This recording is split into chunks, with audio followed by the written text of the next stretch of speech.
Beijing gelar maraton robot humanoid pertama di dunia. Simulasi perang masa depan. Dunia resmi berubah. Bukan manusia, tetapi robot yang sekarang ikut maraton. Dan ini bukan lomba biasa loh. Beijing barusan ngeluncurin robot humanoid paling canggih di dunia. Dan ini bukan cuma soal teknologi, tetapi simulasi perang masa depan melawan AS. Siap-siap guys, karena yang kalian tonton ini bisa jadi awal kejatuhan dominasi teknologi barat. Pada tanggal 19 April, Beijing menggelar kompetisi maraton robot humanoid pertama di dunia. Sebuah ajang yang tidak hanya menjadi pertunjukan kecanggihan teknologi, tetapi juga sinyal kuat dalam persaingan strategis antara China US.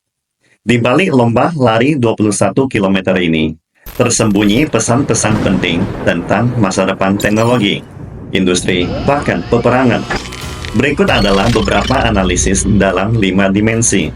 Pertama, terobosan teknologi. Akhir dari dominasi teknologi AS. Robot Tiankong Ultra yang memenangkan lomba ini telah menggunakan komponen inti buatan dalam negeri, seperti reduktor presisi tinggi dan motor torsi, yang sebelumnya dimonopoli oleh negara-negara barat. Misalnya, Kelley Motor Group berhasil mengembangkan motor servo dengan presisi hingga 1/1000 derajat dan waktu respons hanya 3 milidetik, mematahkan dominasi jangka panjang dari perusahaan Jepang, Yaskawa, dan Bosch dari Jerman.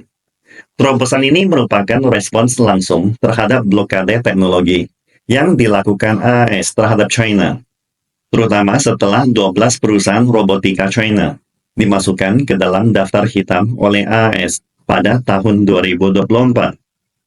Tahukah kamu jika otak dari robot sang juara ini adalah algoritma embodied intelligence, yaitu kecerdasan buatan yang meniru gerakan manusia dengan memanfaatkan data biologis.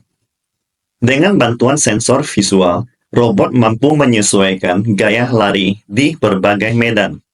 Sebagai contoh, robot Q5 dari Institut Otomatisasi Akademi Ilmu Pengetahuan China dilengkapi dengan model multimodal Zedong Taichu yang memungkinkan robot menyelesaikan 21 km dalam 2 jam 40 menit sambil menganalisis kondisi lingkungan secara real-time dan menyesuaikan langkah.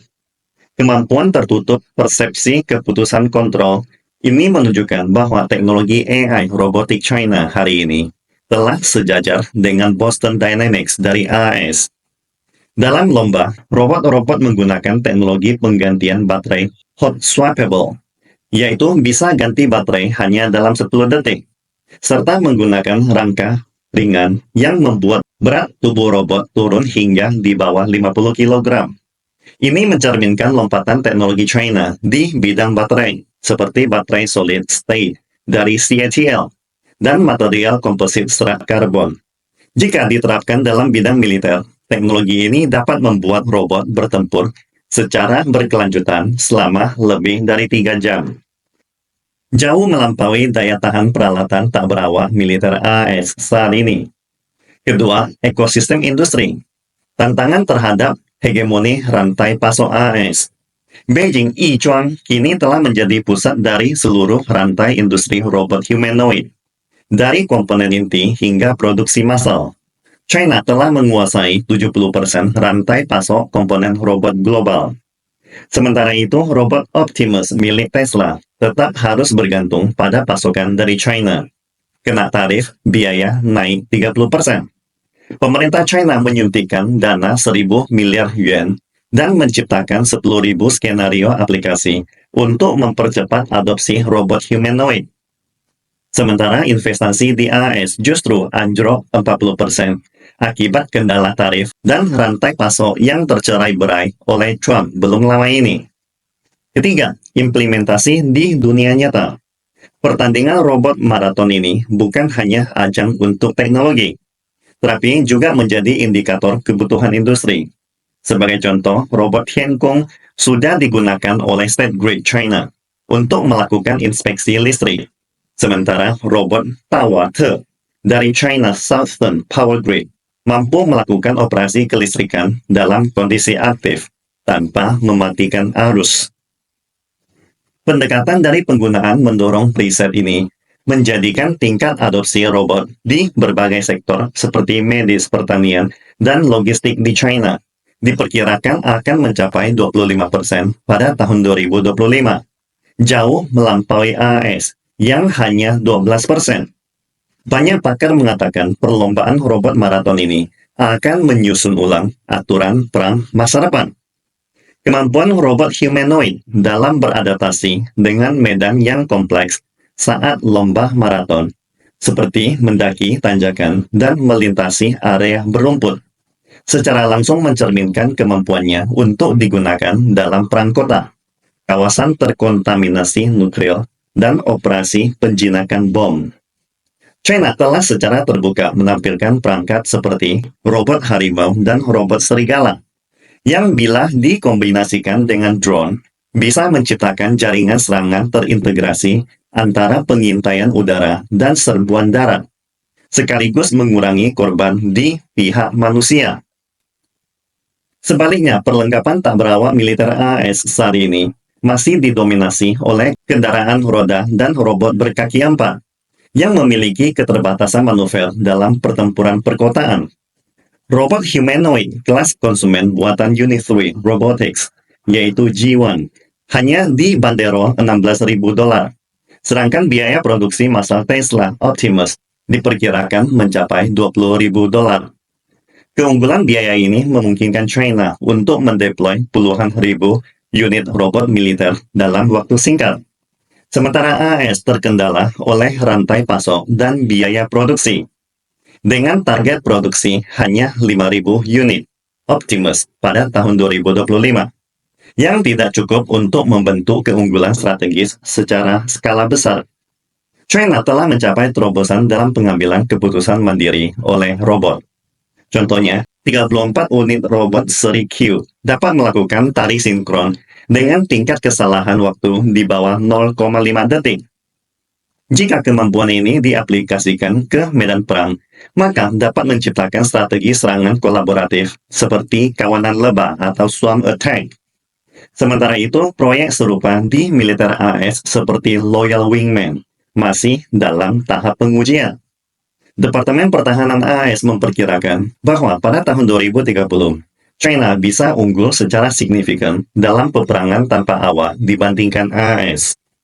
Perlombaan robot humanoid maraton ini menunjukkan perebutan wacana internasional, pertarungan atas hak penetapan aturan masa depan. China berupaya meraih kekuatan wacana dalam standar teknologi robotik, seperti performa gerak dan norma keselamatan, serta kerangka etika seperti kewenangan AI dalam pertempuran melalui penyelenggaraan ajang internasional. Misalnya, aturan penggantian baterai dalam kompetisi robot bisa menjadi standar industri masa depan, sementara AS belum memiliki sistem pengujian serupa. Kompetisi ini telah menarik liputan media lebih dari 30 negara. AFP Prancis menyebutnya sebagai demonstrasi ambisi China dalam memimpin perlombaan teknologi mutakhir. Melalui inisiatif Sabuk dan Jalan BRI, China mulai mengekspor teknologi robot ke Asia Tenggara dan Timur Tengah. Sebaliknya, Amerika kesulitan membentuk aliansi tandingan karena negara sekutunya, seperti Eropa, lebih memilih mengembangkan teknologi sendiri. Zona Pengembangan Ekonomi Beijing telah mendirikan pusat industri masa depan robotika, yang setiap tahunnya melatih lebih dari 1.000 talenta lintas disiplin. Sementara itu, karena pengetatan visa STEM di AS, tingkat penerimaan mahasiswa asal China diblokir di bidang robotika, akibatnya turun 25% pada tahun 2024.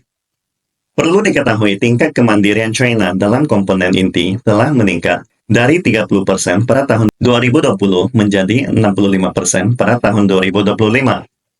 Misalnya, chip khusus robot dari Huawei High Silicon sudah berhasil diproduksi massal dengan teknologi proses 14 nanometer. Strategi substitusi produk dalam negeri ini terbukti efektif meredam dampak pembatasan ekspor dari AS. Melalui mekanisme siapa mampu dia maju, China mengintegrasikan lembaga riset seperti Institut Otomasi CAS dengan perusahaan seperti Xiaosun dan Uptech. Pada tahun 2024, jumlah paten yang diajukan di bidang robotika mencapai 5.688 paten, 3,8 kali lipat dari AS. Sebaliknya, karena kurangnya sinergi antara akademisi, industri, dan riset, pertumbuhan paten di AS hanya sepertiga dari China. Pasar domestik China yang sangat besar dengan target kepadatan robot industri 300 unit per 10.000 pekerja pada tahun 2025, menyediakan dukungan data untuk pengembangan teknologi. Contohnya, robot Tiankong mengoptimalkan algoritmanya melalui data maraton, meningkatkan tingkat akurasi identifikasi kerusakan dalam inspeksi listrik dari 85% menjadi 98%.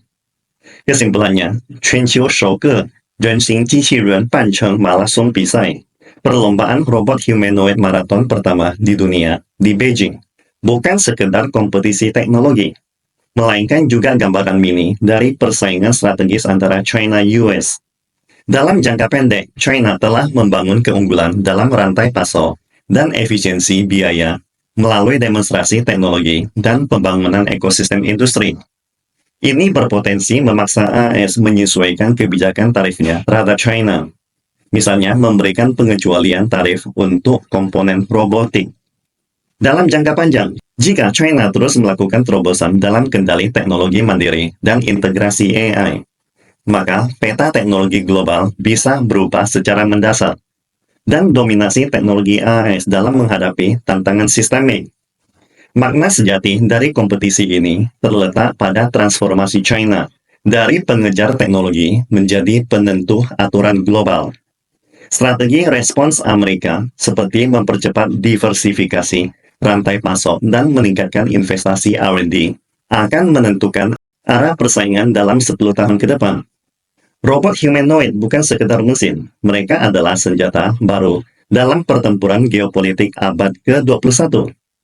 Singkatnya, kalau robot China hari ini udah bisa lari maraton, ganti baterai dalam 10 detik, besoknya mereka udah siap angkat senjata, terjun ke medan perang.